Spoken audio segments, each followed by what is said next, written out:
কি সমস্যা তুমি বলো তো ভাইয়া? এর আগে আমি আপনার থেকে ট্রিটমেন্ট নিছিলাম, ওষুধ নিছিলাম, কথা বলে আপনার কাছ থেকে যে আমি বিয়ে শাদী করি না, ইনশাল্লাহ আপনার দয়ায় যদি আসি বাংলাদেশে 4-5 মাস পরে বিয়ে করব। আমার নিজের কাছে মনে হয় যে টাইমিং কম এবং আগে বদ অভ্যাস ছিল যে হুস্তমাইতেনের। পরবর্তী থেকে আপনি ওষুধ দিচ্ছেন, আমি খাইছি যে 1 মাস, আলহামদুলিল্লাহ নিজের কাছে অনেক পরিবর্তন মনে হয়েছে। পরে খাওয়ার পরে আলহামদুলিল্লাহ অনেকটা সুস্থ মনে হয়। তুমি কি আমাকে আগে দেখাইছিলা? ইচ্ছা অনলাইনে দেখাইছিলা? হ্যাঁ, আপনার কাছে দেখাইছিলাম।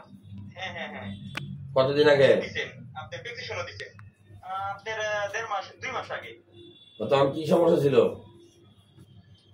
তখন আপনার দুইটা বীর্য পাতলা ছিল, আর মনে হয় নিজের কাছে টাইমিং কম ছিল, এমন লাগতো। এখন ওষুধ খাওয়ার পর বেশি কাজ করতো। ওষুধ খাওয়ার পর কেমন লাগে এখন? এখন এগুলাই আপনার হোস্টেমন থেকে বিরত আছি, নিজের কাছে অনেকটা ভালো লাগে যে গঠনমূলক সবকিছু পরিবর্তন আলহামদুলিল্লাহ। আলহামদুলিল্লাহ। তো দেশে আসবে কবে?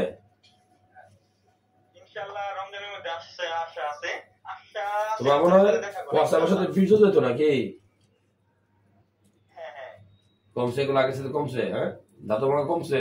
হ্যাঁ এখন হ্যাঁ এখন আলহামদুলিল্লাহ, এখন মনে করেন যে আগে বীজের পাতা ছিল, হস্তমন বেশি করতাম, মানে এগুলোর কাজ করতো অনেক বেশি।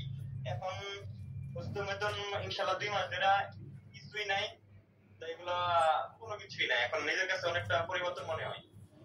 ঠিক আছে, তোমার জন্য দোয়া রইলো। আর আমি বলবো যে হস্তমৈথুন আমাদের ধর্মে নিষেধ, হস্তমৈথুন করাটা ঠিক না। হস্তমৈথুন